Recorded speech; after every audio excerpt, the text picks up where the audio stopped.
സെക്രട്ടേറിയറ്റിന് മുന്നിൽ സമര റാഞ്ചൽ. CPIM പിന്തുണയോടെ തുടങ്ങിയ നഴ്സുമാരുടെ അനിശ്ചിതകാല നിരാഹാര സമരമാണ് ഒടുവിൽ BJP റാഞ്ചിയത്. സമരത്തെ അഡ്ജസ്റ്റ്മെന്റ് സമരമാക്കാൻ CPIM ശ്രമിച്ചതായാണ് നഴ്സുമാരുടെ ആരോപണം.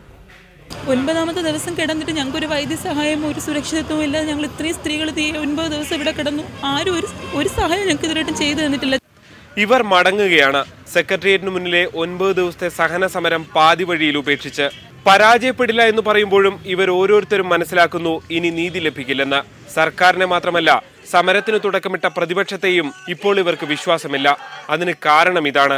LDF ഞങ്ങളോട് പറഞ്ഞായിരുന്നു, ഞങ്ങൾ ഈ സമരത്തിന് ഇറങ്ങുമ്പോൾ അവരെന്ത് വില കൊടുത്തു ഇത് നേടിത്തരുമെന്ന് പറഞ്ഞു. 5ാമത്തെ ദിവസം LDFകാർ വന്നിട്ട് ഞങ്ങളോട് പറഞ്ഞു, ഓക്കെ നിങ്ങൾ നാരങ്ങാനീര് കുടിച്ച് ഇത് അവസാനിപ്പിക്കുക, അവർ ചെയ്തു തരും. ഞങ്ങൾ പറഞ്ഞു, സാർ അതിന് വേണ്ടിയിട്ടല്ലല്ലോ ഞങ്ങൾ വന്നത്, ചെയ്തു തരുമെന്ന് വാക്കാൽ ജൂലൈ മാസം മുതലേ പറയുന്നുണ്ട്.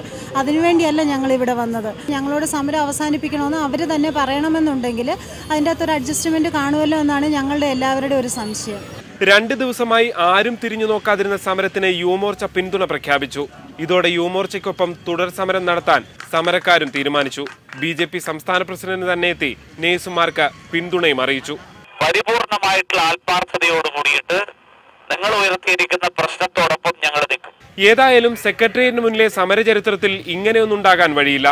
CPIM പിന്തുണയോടെ VS ഉദ്ഘാടനം ചെയ്ത് ആരംഭിച്ച സമരം അവസാനിപ്പിക്കുന്നത് BJP സംസ്ഥാന പ്രസിഡന്റ്. റിപ്പോർട്ടർ, തിരുവനന്തപുരം.